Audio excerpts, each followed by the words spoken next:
Hi, it's Kifin Lobates here, and today as I physically walk through the Finnish forests, I thought it would also be fun to mentally walk through the Ethereum blockchain system and investigate a bit what is going on underneath, how the plumbing all works, and what it is about Ethereum that allows it to do all these smart contracty, ERC20 tokeny, NFTs type things. So to start with, let's have a quick, if somewhat simplistic summary of what the Ethereum blockchain actually is. It is a decentralized, distributed database spread out across, well, not spread out across, copies of which are stored on thousands of computers out there on the internet, and those thousands of computers are all communicating with each other through a peer-to-peer network.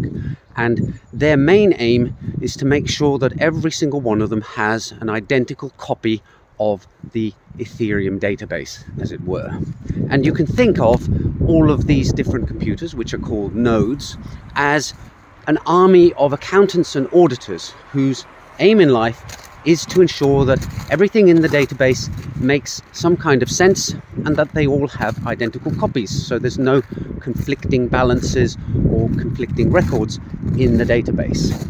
And of course, just as is the case with real-world accountants, these nodes expect to be paid for it. But the funny thing is, they're not all individually paid for the work that they do. There's a bit of a lottery that goes on as to which one gets paid every 10 seconds for adding more data to the blockchain. So that is a lightning summary of what the Ethereum blockchain is all about. And you, as a user, are more concerned with transactions.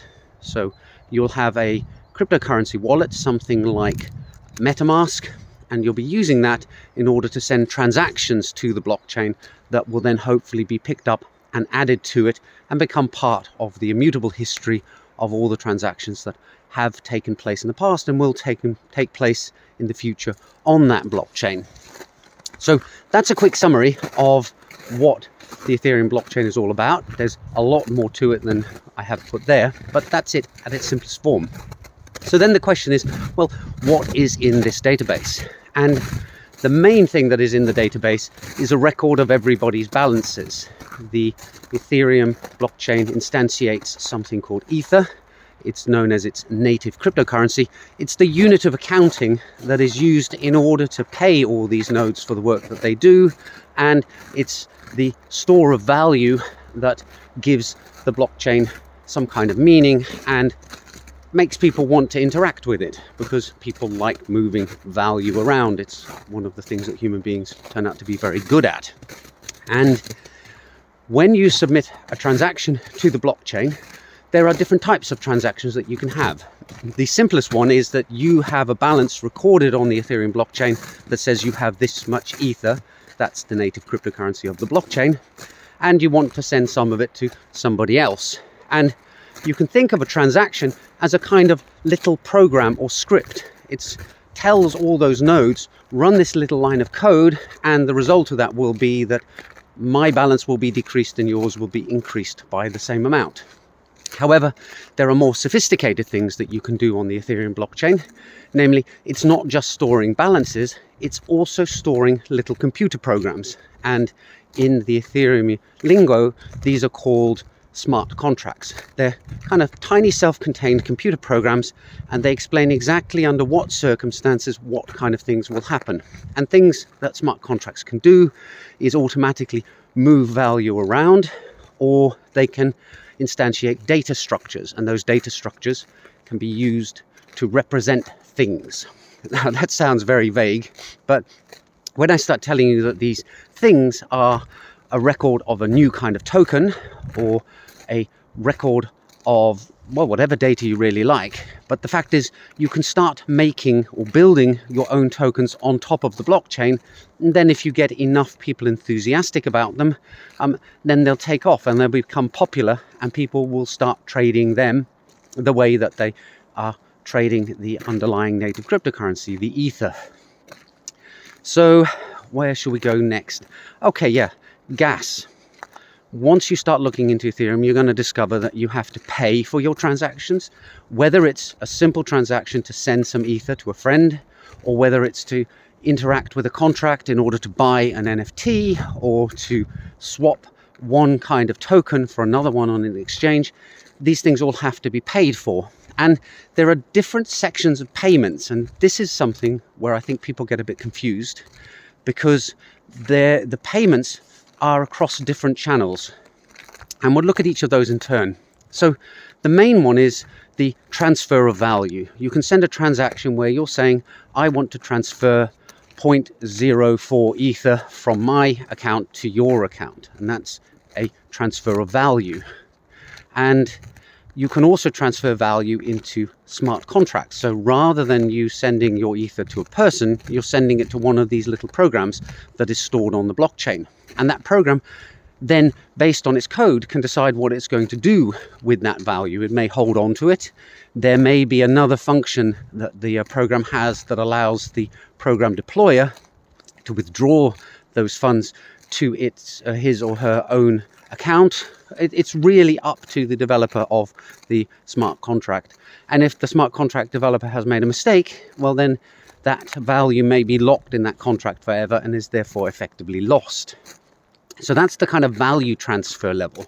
Now, underneath it, harking back to how I was talking about the fact that all these different nodes and all these different sort of virtual accountants, as it were, expect to get some kind of payment. Well, there you have the transaction fee, and that's a separate thing from the value transfer. You have to pay a transaction fee in order for your transaction to actually get adopted onto the blockchain. And there's quite a complicated formula that is used to calculate what that transaction fee should be. It used to be a bit simpler, but I think last summer the way that Ethereum works changed, and now the transaction fee has a much more complicated structure.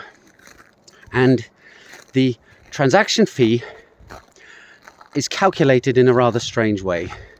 The blockchain nodes look at the amount of instructions that they are going to have to run in order to complete your transaction. So they look at how much effort is involved in processing your transaction.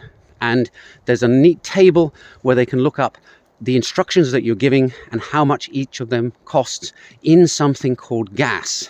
Now, gas is different from the Ether that I was talking about. Gas is kind of a unit of accounting for the cost associated with running an instruction on the Ethereum blockchain. And this makes it very similar to gas in motor cars. Your car needs gas in order to be able to drive somewhere. And gasoline has a price, and that price varies from day to day, depending on what's going on in the world. And it's exactly the same in Ethereum. The gas that you have to buy in order to run the instructions in your transactions has a price, and that price fluctuates. So you get something called a gas price. And if you look at your transaction and you calculate how much gas is going to be needed in order to run it, and you look at the current gas price on the Ethereum blockchain, well, when you multiply the two, you get the cost in Ether of running your transaction. So that's a quick explanation of what gas is all about. So now when you look at your transaction, you have value that you're transferring, and that value may even actually be zero. You may actually not be transferring Ether to somebody else. You may be calling a function in a smart contract that isn't concerned about paying at all. It's concerned about changing the settings of some data on the blockchain. The gas part will still have to be paid because the instructions still have to be run. And this is where it gets an extra bit more complicated, because the transaction fee is now split into two parts. There's a part that is simply burnt. This is an attempt to make Ether deflationary, because in the past, well, actually still now, every time a block is added, more Ether is magically created, and that means that the total supply of Ether keeps growing and growing and growing. And the problem with that is that, as we know from the real world with fiat, if you print more and more money, you have inflation, and the purchasing power of that money declines over time. And naturally, the people who hold a lot of Ether would actually like to see it increase in value rather than decrease in value. So by taking the transaction fee and saying this chunk is just simply going to be burnt or destroyed, the Ethereum developers have modified the Ethereum system so that Ether is now deflationary. In fact, there is less and less Ether in existence over time, even though more of it's being printed. So you can think of this like a central bank printing more and more euro notes, but also taking old euro notes out of circulation and destroying them, and in fact destroying more old notes than they print new notes. That makes a currency deflationary. The second part of your transaction fee is what motivates the miners and the nodes to actually do their work, and that is kind of the tip to the miners who are verifying transactions and packaging them into blocks and adding them to the end of this decentralized distributed database. And they take that part, and it's actually quite a tiny part of the fee, of the transaction fee. I was surprised at how small it is. They get that as their reward for running their nodes and running their mining software. So when you look at it, nowadays the transfer of value in Ethereum from one place to another actually goes to three places. There's the value transfer that you may be conducting, transferring Ether to another person. There's the mining tip, which is part of the transaction fee that goes to the miner. And finally, there's the third component, which disappears off into the ether. Actually, that's probably not the greatest word to use at that point. That's the part that is burnt and destroyed and disappears forever, thereby ensuring that Ether becomes a deflationary cryptocurrency rather than the inflationary one that it used to be. So it is all quite complicated. Each individual little bit kind of appeared over time and makes sense. When you look at the entirety, it can be a bit overwhelming to try and get your head around the whole thing. But hopefully this video has been a good starting point.